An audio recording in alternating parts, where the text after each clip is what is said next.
Hello dear friends, मैं doctor Meenakshi Goyal, gynaecologist, endoscopic surgeon, cosmetic urogynaecology, Aakarsh gynae और plastic surgery centre, Hisar. आज इसके video में हम चर्चा करेंगे कि आपको सिजेरियन डिलीवरी के बाद अपना ध्यान कैसे रखना है। इस पे मेनली हम 3 एस्पेक्ट पे बात करेंगे। फर्स्ट, कि आपको अपने स्टिचेस का कैसे ध्यान रखना है। सेकेंड, आपकी डाइट क्या होनी चाहिए जिससे आपकी रिकवरी फास्ट हो। थर्ड, आपके जो डेली दिनचर्या के जो काम हैं, आप कितने काम कर सकते हैं और एक्सरसाइज का क्या रोल रहेगा। सो हेलो डियर फ्रेंड्स, आपका सिजेरियन डिलीवरी हुई है। फर्स्ट आई वांट टू से कॉन्ग्रेचुलेशंस।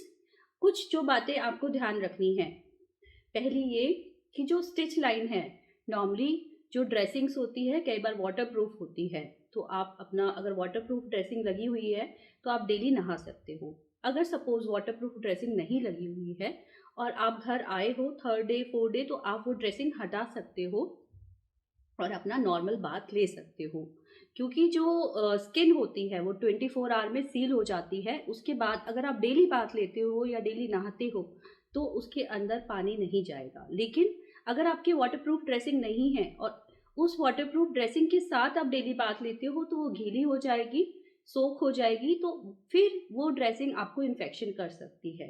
तो या तो वाटरप्रूफ ड्रेसिंग है तो आप डेली बाथ लीजिए, या अगर वाटरप्रूफ ड्रेसिंग नहीं है तो आप उसको 3 डेज के बाद हटा सकते हैं और डेली बाथ ले सकते हैं।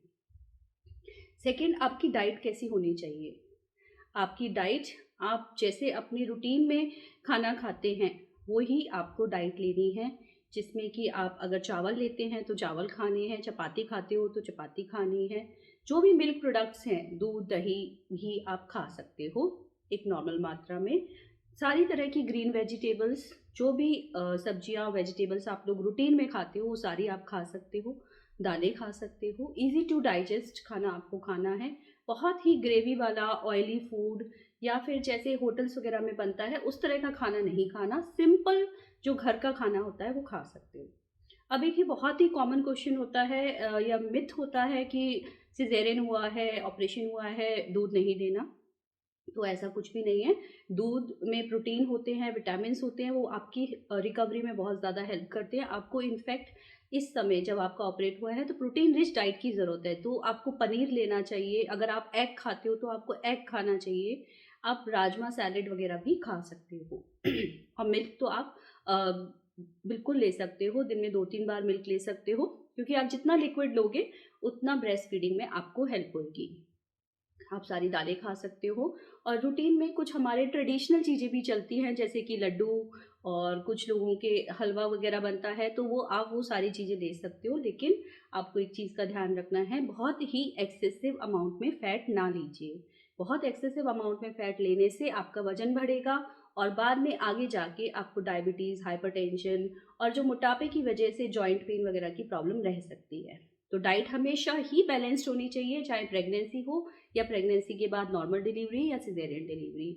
आपका वजन नहीं बढ़ना चाहिए। इनफैक्ट जब आप ब्रेस्ट फीड कर रहे हो बेबी को तो उस वक्त तो आपका वेट लूज होना चाहिए, क्योंकि बॉडी की काफ़ी सारी एनर्जी ब्रेस्ट फीडिंग में लगती है। एक्चुअली आपको सिर्फ 500 कैलोरीज एक्स्ट्रा चाहिए होती है ब्रेस्ट फीडिंग के टाइम, लेकिन नॉर्मली क्या होता है कि बहुत ही ज़्यादा एक्सेस कैलोरी कंजप्शन होता है, जिससे कि वेट गेन होता है। अब हम कितना काम कर सकते हैं, जो हमारा थर्ड एस्पेक्ट है। सिजेरियन के 4th या 5th डे के अराउंड आपको नॉर्मली पेन नहीं होता है स्टिचेस में, तो आप अपने घर में घूमना, अपना चलना फिरना, अपने रूटीन के जो काम होते हैं, बेटर होगा कि आप वो खुद ही करें। जैसे अपना बाथ लेना है, अपने जो बेबी के काम है, मालिश है, मसाज है, या अपने खुद के कुछ भी रूटीन के जो छोटे छोटे काम हैं वो आप खुद करिए।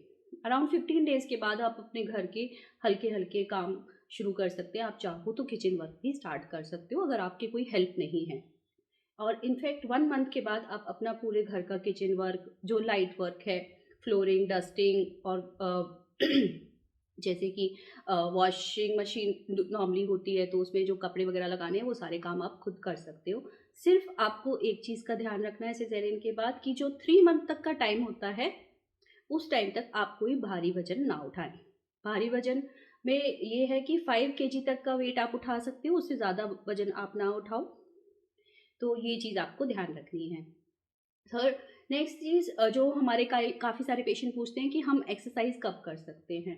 तो फ्रेंड्स, आप एक्सरसाइज डे 3 डे 4 से ही एक्सरसाइज कर सकते हो। आपको अपने लेग मूवमेंट, अपने हेड मूवमेंट और अपनी गर्दन के जो सिंपल एक्सरसाइजेज होती हैं और ओम विलोम और ये होते हैं हमारे प्राणायाम, डीप ब्रीदिंग एक्सरसाइज करनी चाहिए। इससे आपकी बॉडी को रिकवरी में हेल्प होती है। और जैसे जैसे टाइम बीतता जाता है आपको वॉक करनी चाहिए और थोड़ा थोड़ा अपनी स्ट्रेचिंग एक्सरसाइज शुरू करनी चाहिए। 1 मंथ तक के बाद आप वॉक कर सकते हो फुल फ्लेजेड, जितना मर्जी आप करना चाहो, 30 मिनट्स, 45 मिनट्स, 1 आवर। और साथ में आपको स्ट्रेचिंग एक्सरसाइज करनी चाहिए। लेकिन जिम, हैवी एक्सरसाइज, ये सारी चीज़ें आप 3 मंथ के बाद कर सकते हो बिना किसी डर के। आप कोई भी एक्टिविटीज़ 3 मंथ के बाद कर सकते हो, जैसे स्विमिंग हो गई, साइकिलिंग हो गई, कोई भी एक्टिविटी आप 3 मंथ के बाद कर सकते हो। आपकी बॉडी पूरी तरह हील हो जाती है। 3 मंथ के बाद आपको कोई भी रिस्क नहीं होता।